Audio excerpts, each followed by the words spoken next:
Enfilez-moi, on va boucler le cours sur les planètes signes maison. Hein.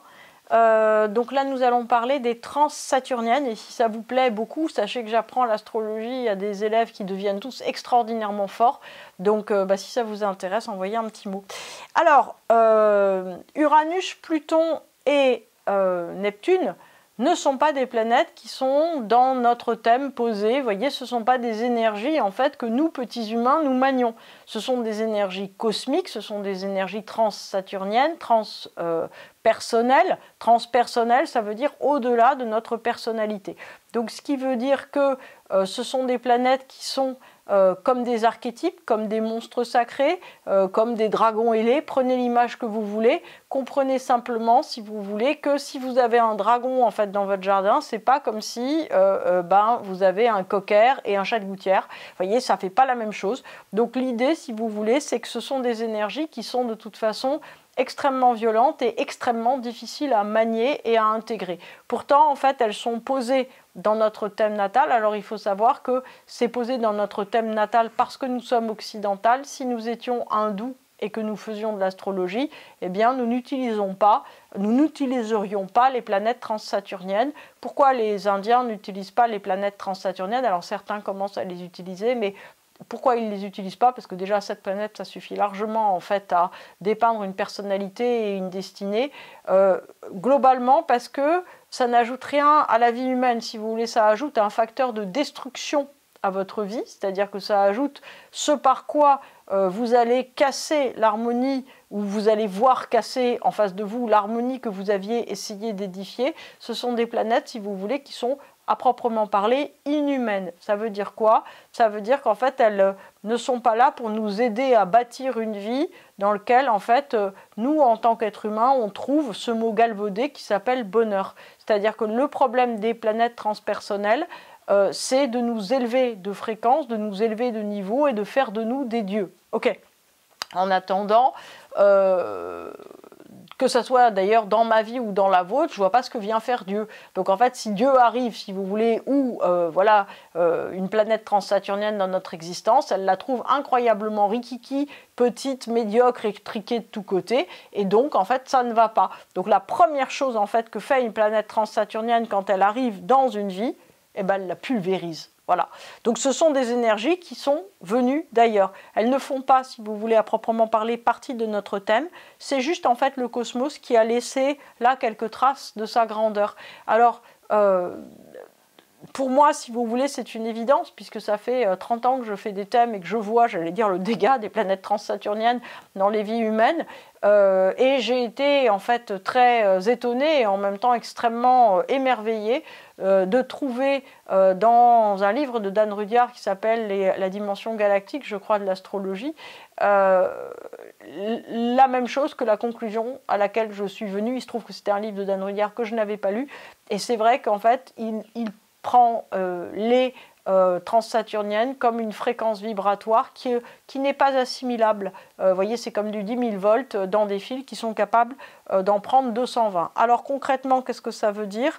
Ça veut dire que ces planètes-là, à chaque fois qu'elles rentrent dans une vie humaine, à chaque fois qu'elles sont dans une maison, dans un domaine, elles vont avoir à cœur de le surdimensionner. C'est-à-dire que nous qui voulons toujours transpercer, transdépasser, dépasser notre thème, nous surpasser, etc., et voilà, et transcender tout ce que nous sommes, et bien en fait les planètes transsaturniennes nous proposent effectivement de nous transcender, sauf qu'avec elles, en général, on ne trouve pas ça si rigolo que ça, ni si valorisant, puisque le problème des transpersonnels, c'est qu'elles nous demandent en fait de ne plus avoir de personnalité. C'est-à-dire qu'en fait, les planètes transpersonnelles ont particulièrement, j'allais dire, un dégoût violent à l'encontre de Mars, Mercure et Vénus, dont en fait elles ne font rien parce qu'elles trouvent que ce sont des planètes qui sont toutes petites et complètement, j'allais dire, rikiki dans les limites de l'ego.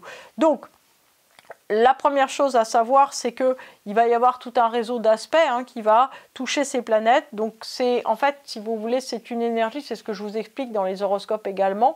C'est-à-dire que l'énergie transpersonnelle en soi, elle ne vient pas impacter une personne, si vous voulez, elle va se servir de tous les réseaux d'aspects, elle va en fait se servir de toutes les conjonctions et toutes les autres possibilités, c'est-à-dire des planètes sociales, des luminaires, donc du Soleil et de la Lune, et des planètes personnelles, pour venir passer son message. C'est-à-dire que plus d'une certaine façon, elle sera prise en charge ou prise en main par d'autres planètes qui vont venir la réguler et l'intégrer dans quelque chose, plus en fait on aura une chance de ne pas se retrouver dans des difficultés trop importantes.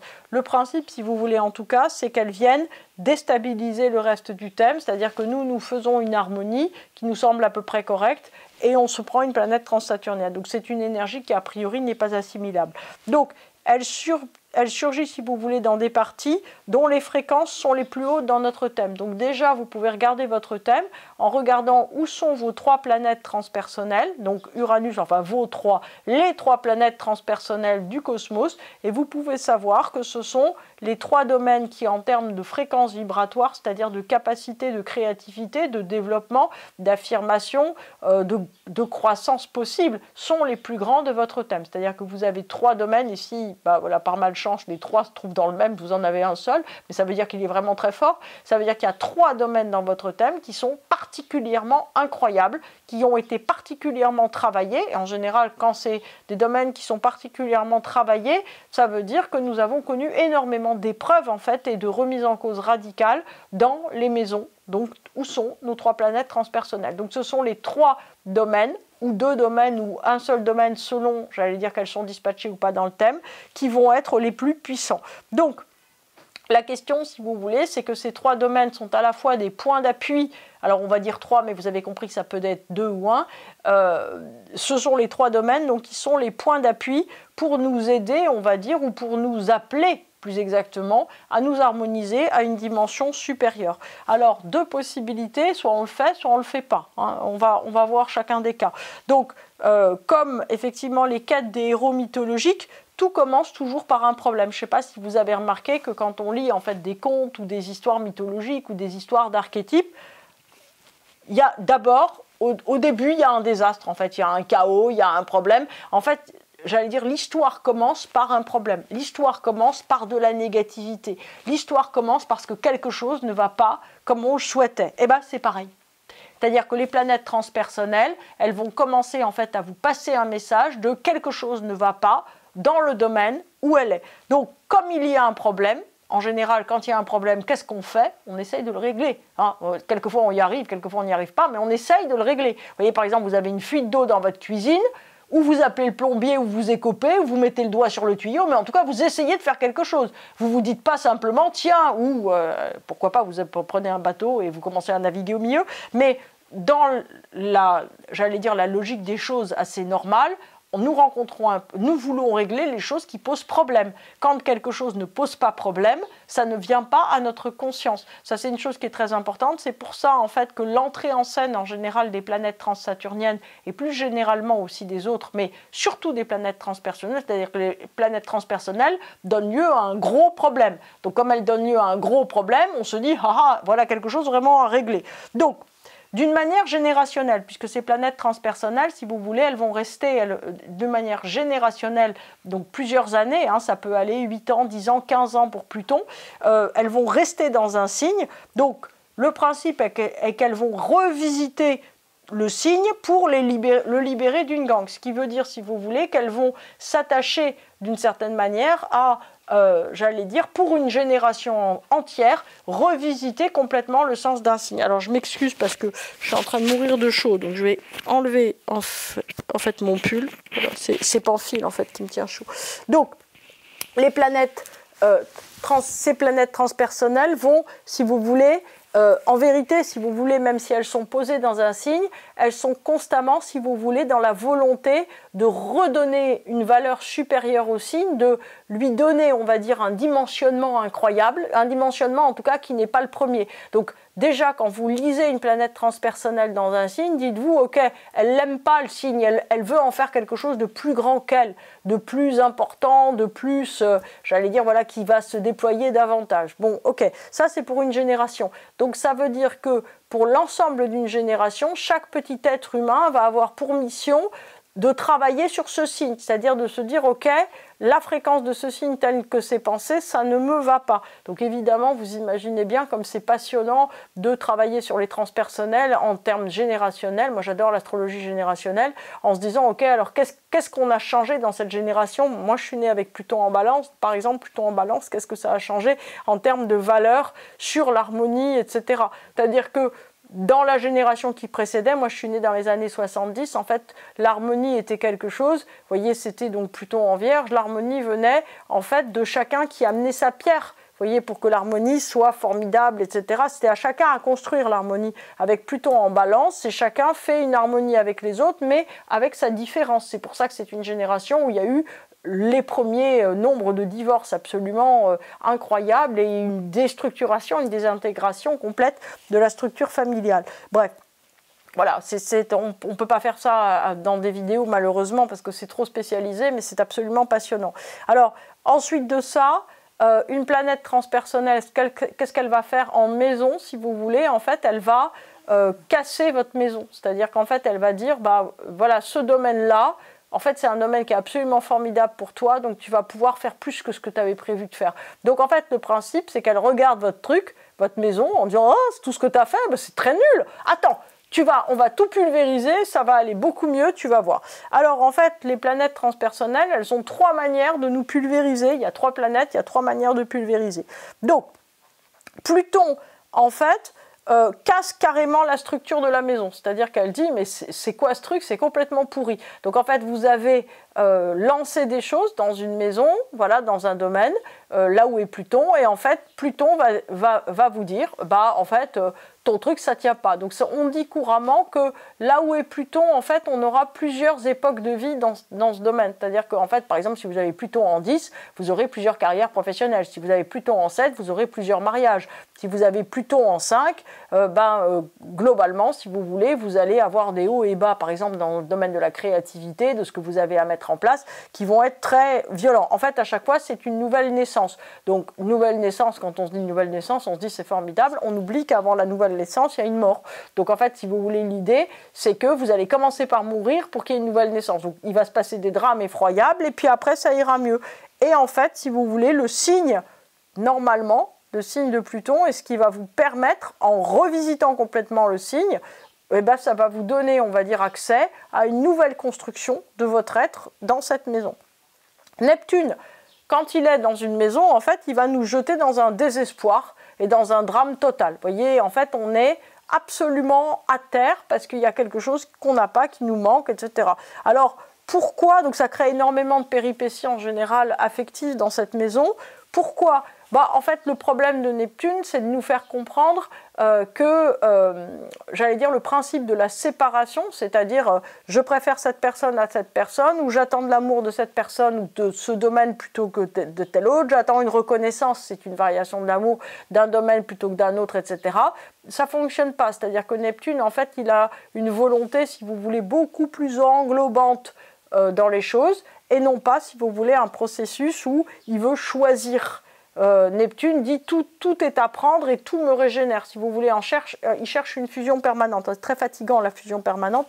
Donc, en fait, Neptune, si vous voulez, l'idée, c'est de vouloir une valeur supérieure au signe. C'est-à-dire que son changement de fréquence vibratoire, ça va être de donner une valeur beaucoup plus grandiose au signe. Enfin, Uranus vous pousse en fait à vous affirmer en coupant les ponts de tout autre choix. Donc en général, vous vous retrouvez dans genre le radeau de la Méduse, c'est-à-dire au milieu de l'océan poursuivi par des requins, parce que en fait, vous avez volontairement cassé toute accroche au reste. Alors, j'avais fait en fait pour les autres planètes sociales et personnelles, planète signe maison, pour que vous compreniez bien, on va dire, les différences. Par exemple, si vous avez un Pluton en Scorpion 3, bon, alors vous pouvez savoir qu'un Pluton en 3, ça va faire que vous allez vous retrouver dans des difficultés atroces, par exemple, pour les amitiés, pour les déménagements, pour, j'allais dire, pour des signatures de contrats. Donc ça veut dire que systématiquement, quand vous allez vous retrouver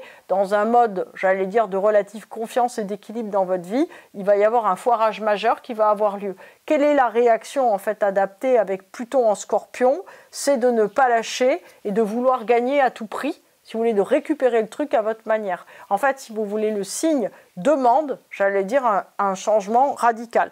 Voyez, d'une manière, j'allais dire, complètement différente. Si vous avez Neptune en Scorpion 3, donc Neptune en Scorpion 3 vous fait un désespoir total, j'allais dire, concernant des proches, des amis, une fratrie, etc. Vous vous sentez mal aimé, rejeté, trahi, on vous vole votre argent, on vous enferme dans un placard, enfin des choses affreuses, quoi.